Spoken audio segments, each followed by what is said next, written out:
नमस्कार। दादी माँ के घरेलू उपाय में आप सभी का स्वागत करती हूँ। आज मैं आपको बताऊंगी कि अगर खांसी हो जाए, लगातार चलती रहे खांसी, तो उसके लिए हम क्या घरेलू उपाय कर सकते हैं। वैसे तो खांसी जो है बच्चों के भी हो जाती है, बुजुर्ग के भी, बड़ों के भी आम समस्या है। घर में किसी न किसी को हो ही जाती है। और कई बार तो छोटी मोटी खांसी हो तो हम अदरक या लहसुन, तुलसी के पत्ते, काली मिर्च, लौंग वगैरह चाय में डालकर पी लेते हैं तो उससे भी ठीक हो जाती है। लेकिन कई बार इतनी लंबी चलती रहती है कि 2-2 महीने तक खांसी ठीक नहीं होती और सूखी खांसी होती है, बलगम भी नहीं आता, जिसको खांसते खांसते गले में भी दर्द शुरू हो जाता है। तो इसके लिए मैं एक सुहागा और एक जायफल, इन दोनों को किस तरीके से लेना है, कैसे लेना है, मैं बहुत अच्छी जो है जानकारी आपको दूंगी। किस टाइम लेना है, आप पूरी वीडियो देखना। जिनके भी खांसी की समस्या है, चाहे छोटे बच्चों के हो चाहे बुजुर्ग के हो, सबके लिए ही फायदेमंद है। सभी इसको ले सकते हैं और आसानी से ये दोनों चीज़ें मिल जाती हैं। तो आप पूरी वीडियो देखना और मेरे चैनल को अगर नए हो तो सब्सक्राइब ज़रूर कर देना। तो सबसे पहले तो हम जानते हैं कि जायफल के बारे में, जिसके बारे में बुजुर्ग लोग तो सभी जानते हैं, क्योंकि पहले बच्चों को जायफल ही पीस कर दिया जाता था, जिसके अंदर इतने औषधीय गुण होते हैं जिसके बारे में सभी को जानकारी नहीं होती। वैसे तो ये जब हम मसाला, गरम मसाला पीसते हैं, उसके अंदर भी यूज़ होता है, मसालों में भी, क्योंकि खुशबू के लिए भी डाला जाता है। इसके अंदर vitamin A, magnesium, vitamin C, E, manganese और आयरन जैसे महत्वपूर्ण पोषक तत्व पाए जाते हैं। बस इतना है कि इसको ज़्यादा मात्रा में सेवन न करें, क्योंकि इसकी तासीर जो है वो थोड़ी गर्म होती है। और इसके अंदर एंटी बैक्टीरियल और एंटीबायोटिक गुण पाए जाते हैं, जिससे गले के अंदर जब सूजन वगैरह हो जाती है तो उसके लिए भी जायफल बहुत ज़्यादा फायदेमंद है। तो अब चलो जानते हैं कि इसको कितनी मात्रा में लेना चाहिए और किस तरीके से लेना चाहिए। अगर आप युवा हो तो आप छोटे साइज का एक जायफल ले लें। सभी पंसारियों की दुकान पे आराम से मिल जाता है और सिर्फ 10 रुपये का आता है। बस साफ सुथरा अच्छा हो, उसके अंदर कोई कीड़ा वगैरह ना हो, क्योंकि कई बार सुराख वाला हो तो उसमें कीड़ा होता है। तो ये ज़रूर जान ले। तो छोटा साइज़ का लेकर आपको क्या करना है, उसको अच्छी तरीके से गैस के ऊपर भून ले। अगर चूल्हा है आपके घर में तो चूल्हे के अंदर तो और भी अच्छे तरीके से वो भून जाएगा। फिर उसको कपड़े से अच्छी तरह साफ करके उसका पाउडर बना ले। पाउडर बना मोमदस्ते में ही कुटा जाएगा, मिक्सी में नहीं पीसा जाएगा, क्योंकि ये ज़्यादा हार्ड होता है। इसको पीस कर पाउडर बना ले। तो युवा लोग तो पूरा जायफल छोटे साइज़ का पूरा भी ले सकते हो, नहीं तो आप बड़े साइज़ का है तो 2 दिन उसको यूज़ करें। जैसे आज लिया और फिर कल दोबारा ले लें। पाउडर एक बार बना लें, आधा आधा चम्मच 2 बार करके लेना है। और लेना किस टाइम है, रात को सोते वक्त, जिस टाइम आपका सोने का टाइम हो उस टाइम गुनगुने पानी के साथ लेना है। ठंडे पानी के साथ नहीं, थोड़ा जैसा पिया जाता है ऐसा पानी हो। और उसके बाद आप जो है पानी या कोई भी चीज़ यूज़ नहीं करोगे। वैसे तो नींद आ जाएगी आपको आराम से जायफल लेने के बाद, सुबह ही आँखें खुलेंगी। बहुत अच्छी चीज़ है जायफल। अगर छोटे बच्चों को देना है तो शहद के अंदर थोड़ा सा 1 चिमटी पाउडर इसका डालकर और फिर चटा दें उसको। तो बच्चों के भी आजकल सर्दियों में क्या है, बार बार खांसी, जुकाम, गले, इस तरह की शिकायत होती भी रहती है। वैसे तो अगर गर्मी में हो तो वो भी थोड़ी सी मात्रा कम कर दें, क्योंकि गर्मियों में भी हो जाती है खांसी तो, लेकिन अब सर्दियों में तो आम समस्या होती है। इसलिए बच्चों को थोड़ा सा पाउडर मिलाकर इसका और फिर शहद में मिलाकर चटाते हैं तो आप देखना बच्चे के तुरंत आराम आएगा। वैसे तो पहले दादी नानी घर में हम लोग तो यही यूज़ करते थे, कभी बच्चों को दवाइयों का सेवन नहीं कराते थे। खांसी जुकाम के लिए जायफल पीस कर दे देते थे, पेट में गड़बड़ होती वो भी ठीक हो जाती, पेट का दर्द भी ठीक होता है जायफल से। बच्चे के पेट में गैस भी नहीं बनती। आजकल छोटी छोटी चीज़ों के लिए डॉक्टरों के पास भागते हैं, जो बच्चों का शरीर भी इसी का दवाइयों का यादी हो रहा है और छोटी छोटी उम्र में ही हम दवाइयों का सेवन करने लग जाते हैं। और जो बच्चे ये देसी दवाइयों का सेवन करते हैं वो बड़े होकर फिर बीमार भी नहीं होते, क्योंकि जायफल तो ऐसी चीज़ है, इसके अंदर इससे इम्यूनिटी पावर भी बढ़ती है बच्चे की। वैसे तो अगर ज़्यादा छोटे बच्चे हैं आपके घर में तो 6 महीने के बाद तो आप शहद में थोड़ा सा इसका पाउडर डाल दें, मामूली सा, और उसको चटा दें तो बहुत ज़्यादा फायदेमंद है। बच्चों के कभी भी सर्दी खांसी की जुकाम नहीं होगी, कभी पेट में गैस नहीं बनेगी। तो जायफल जो है बहुत अच्छी चीज़ है। वैसे बड़े भी शहद के अंदर भी मिलाकर ले सकते हैं, चाहे शहद में मिलाकर ले लें, चाहे पानी के साथ वैसे ही पाउडर ले लें। और आप सुबह ही देखना कितना आराम मिलेगा आपको इससे। आप कहोगे दादी माँ मैं तो 2-3 महीने से परेशान हो रहा था और एक दिन में इतना आराम मिल गया। तो ये जायफल आपको ज़्यादा हर रोज़ यूज़ नहीं करना, सिर्फ 2 दिन। असल में तो पहले ही दिन आपको फ़ायदा हो जाएगा, नहीं तो अगले दिन फिर इसको ले ले तो देखना आपकी जो सूखी खांसी है उसका बलगम बनकर भी बाहर निकलेगा और बहुत जल्दी आराम मिलेगा। गले में सूजन वगैरह, कई बार तो घाव हो जाते हैं, तो उसमें भी पूरा आराम मिलेगा इसमें, और दर्द से भी राहत मिलेगी। जायफल इतना ज़्यादा गुणकारी होता है।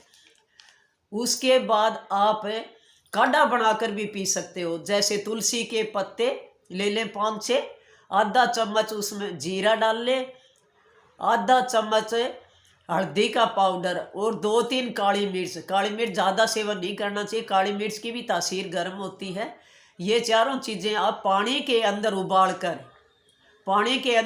कर काढ़ा बना लें इसका, और सुबह सुबह सेवन करते हो तो इससे भी पूरा आराम मिलेगा। क्योंकि हल्दी और जीरा ये भी बहुत ज़्यादा गुणकारी है, इसके अंदर भी एंटीऑक्सीडेंट गुण होता है जो गले की खरांश को भी दूर करता है और खांसी में भी पूरा इसमें आराम मिलता है।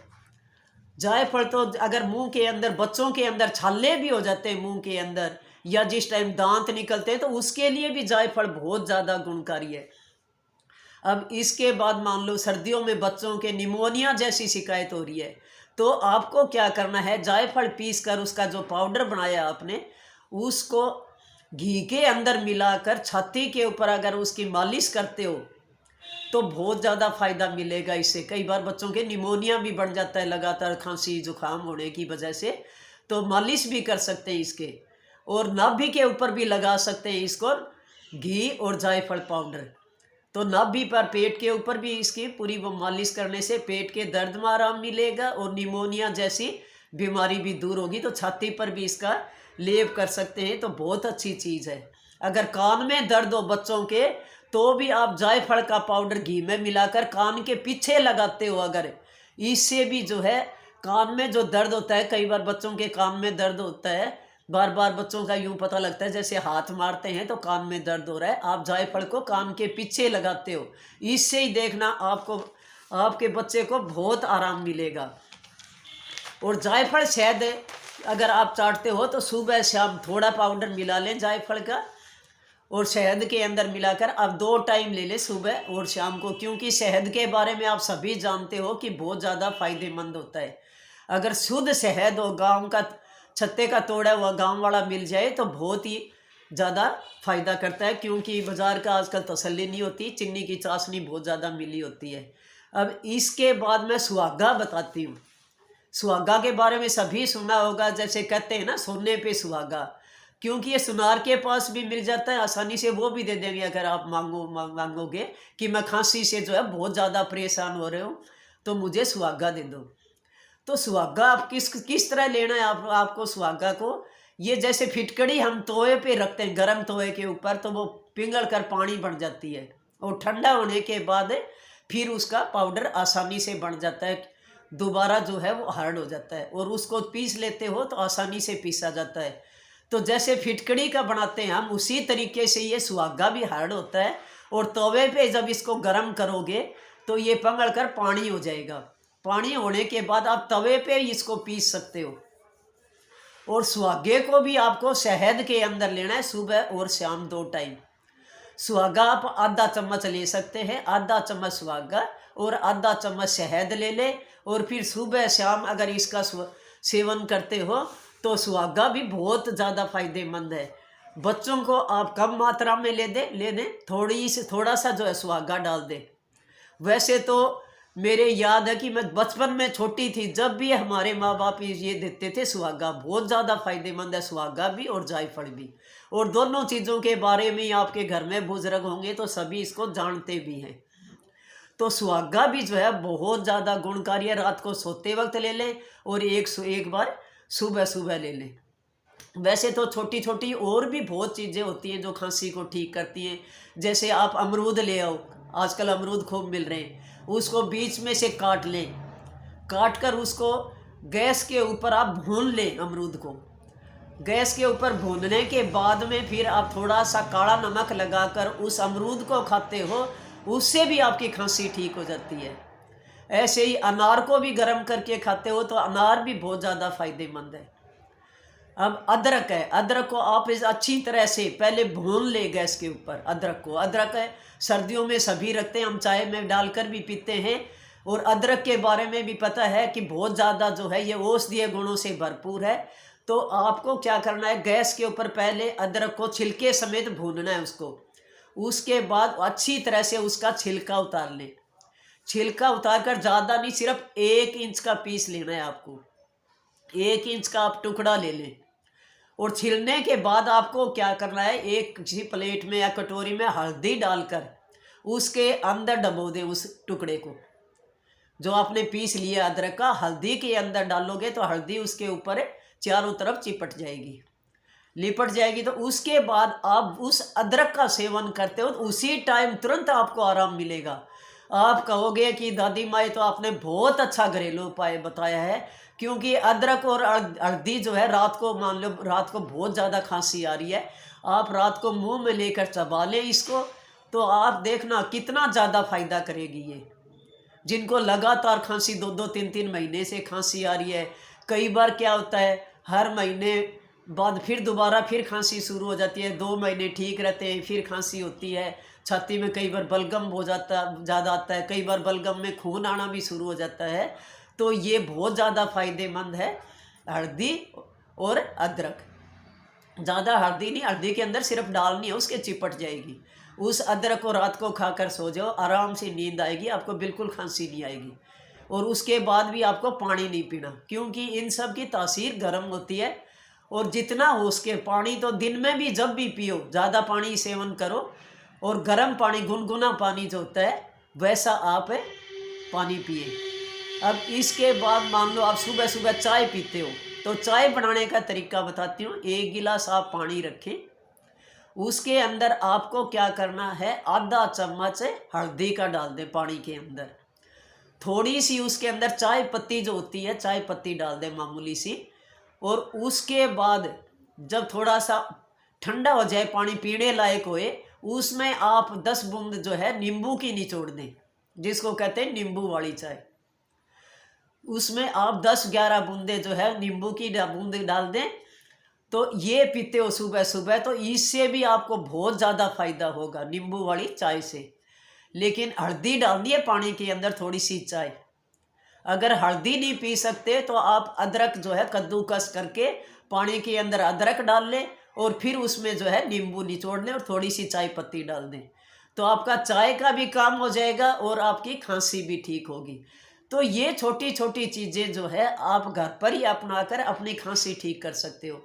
क्योंकि खांसी तो जो है आम समस्या है कि कभी भी हो सकती है, गलत खाने पीने से भी हो जाती है, कभी ठंडा गर्म ले लिया उससे हो जाती है, कई बार धूल मिट्टी वाला काम करने से भी खांसी हो जाती है। कुछ लोगों का तो काम ही ऐसा होता है, उनके जल्दी जल्दी भी खांसी हो जाती है। तो इन चीज़ों का आप छोटी छोटी चीज़ों का सेवन करते रहे। काली मिर्च है, तुलसी के पत्ते, अदरक है, आजकल हरी हल्दी आई हुई है, हरी हल्दी ले आए आप और उसको पीस लें। कभी भी पीसी हुई हल्दी दूध के अंदर डालकर मत पीना, क्योंकि मिलावट बहुत ज़्यादा आती है। तो शुद्ध हल्दी अपनी साबत लाकर उसको पीस लें। मसाले वैसे तो सारे मसाले खड़े मसाला लाकर घर पे ही पीसना चाहिए, क्योंकि कोई तसल्ली नहीं होती आजकल, कोई गारंटी नहीं है। जब भी आजकल इतनी बीमारियां बढ़ती जा रही हैं तो घर पर ही पीस कर आप, नहीं तो हरी हल्दी है वो कद्दूकस करके वो डालें। राजस्थान में तो हल्दी की सब्जी भी बहुत लोग बनाते हैं, क्योंकि मैं खुद राजस्थान की रहने वाली हूँ। हल्दी की सब्जी बनाकर भी खाते हैं सर्दियों में। और लगातार बार बार खांसी होती है तो च्यवनप्राश जरूर खाना शुरू कर लें आप। सर्दी सर्दी बच्चों को भी जरूर च्यवनप्राश खिलाएं और बड़ों को भी। अब इसके बाद प्राणायाम बताती हूँ, 3 प्राणायाम बताऊंगी जिनके बार बार खांसी की शिकायत होती है।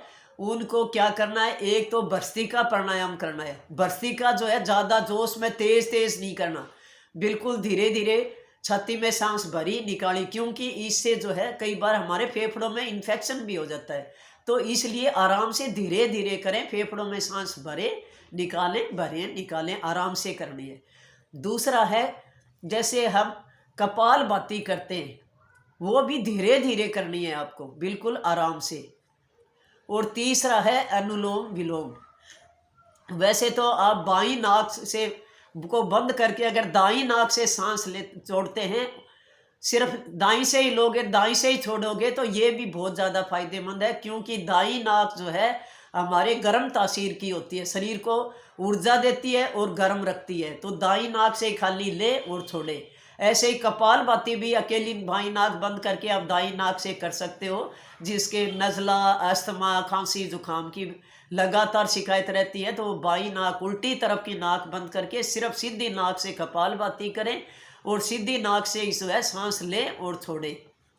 तो ये 3 प्राणायाम आप ज़रूर कर लें, बहुत अच्छे हैं। वैसे तो अगर आपके पास टाइम होता है तो एक्सरसाइज करते रहो, तो उससे जो है आपका कोई भी इस तरह की कोई समस्या नहीं होगी। वैसे तो मैं कहती हूँ बच्चों को भी ज़्यादा दबोच कर मत रखो, अंदर ही अंदर है। ज़्यादा लोग जितना ज़्यादा डरते हैं कि इसको अंदर गिरजाइयों में दबोच के रखो, कंबल में रखो, उतने ही बच्चे ज़्यादा बीमार होते हैं। ये कभी भी नोट कर लेना। जितना खुला खेलने का मौका दोगे, बच्चे जितना खेल लेंगे, उछलेंगे, कूदेंगे, इतनी उनकी इम्यूनिटी पावर बढ़ेगी और वो इतने स्ट्रोंग बनेंगे। और ये देसी चीज़ें बच्चों को ज़्यादा से ज़्यादा दें। कोई ज़्यादा ही ऐसी कोई बीमारी है तभी बच्चों को जो है डॉक्टर के पास दवाई दिलाएं। नहीं तो बच्चे के कई बार खांसी जुकाम की वजह से अगर बुखार हो जाता है, तो कुछ ही नहीं, 1 मुनक्का सुबह और 1 मुनक्का शाम को बच्चों को खिला दें, तो इससे जो है खांसी जुकाम से भी राहत मिलेगी और बुखार भी ठीक होगा और बच्चे की इम्यूनिटी पावर भी स्ट्रोंग होगी। तो मुनक्का जो होती है, मुनक्का भी बहुत ज़्यादा फायदेमंद है। इससे बच्चे की कमजोरी भी दूर होती है और बच्चे का खून भी बढ़ता है। तो ये चीज़ें आप ज़रूर दिलवाएं।